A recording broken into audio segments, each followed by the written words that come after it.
Rohit Sharma Lord's లో జరిగే ODI తర్వాత ఇంటర్నేషనల్ క్రికెట్ కి గుడ్ బై చెప్పబోతున్నాడా?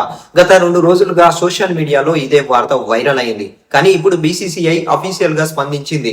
అసలు బీసీసీఐ ఏమంది? రోహిత్ నిజంగానే రిటైర్మెంట్ తీసుకుంటున్నాడా లేక ఇవన్నీ రూమర్స్ మాత్రమేనా? పూర్తి వివరాలు ఈ వీడియోలో ఉన్నాయి.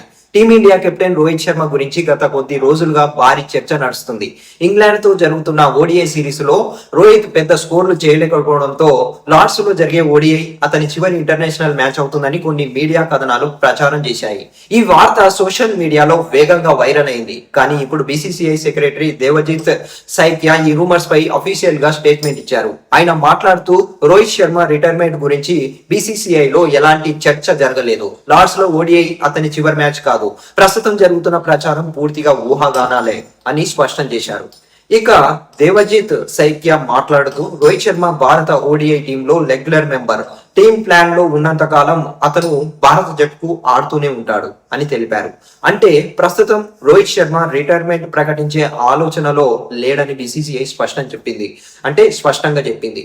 దీంతో అభిమానుల్లో ఉన్న సందేహాలకు ఒక రకంగా ఫుల్ స్టాప్ పడింది. అయితే ఇంకో ఆసక్తికర విషయం కూడా బయటకు వచ్చింది. కొంతకాలం క్రితం selectors head coach Gautam Gambhir మరియు రోహిత్ శర్మ మధ్య భవిష్యత్ గురించి చర్చ జరిగినట్లు రిపోర్ట్స్ వచ్చాయి. అయితే ఆ చర్చ రిటైర్మెంట్ గురించి కాకుండా 2027 ఓడిఐ వరల్డ్ కప్ వరకు రోహిత్ ఎలా కొనసాగాలి, అతని రోల్ ఎలా ఉండాలి అనే అంశాలపై జరిగినట్లు సమాచారం. ఇప్పటికే రోహిత్ శర్మ కూడా 2027 వరల్డ్ కప్ ఆడడమే నా లక్ష్యం అని పలు సందర్భాల్లో చెప్పాడు. అంటే తన ఫోకస్ ఇంకా టీమిండియా పైనే ఉంది. కాబట్టి ప్రస్తుతం పరిస్థితి చూస్తే లార్డ్స్ లో ఓడిఐ రోహిత్ శర్మకి లాస్ట్ మ్యాచ్ కాదు. బీసీసీఐ కూడా అదే విషయాన్ని అఫీషియల్ గా కన్ఫర్మ్ చేసింది. ఇప్పుడు అందరి దృష్టి రోహిత్ శర్మ ఈ సిరీస్ లో బలమైన కంబ్యాక్ ఇస్తాడా, మళ్ళీ తన బ్యాటింగ్ తో అభిమానులను అలరిస్తాడా అన్న దానిపైనే ఆధారపడి ఉంది.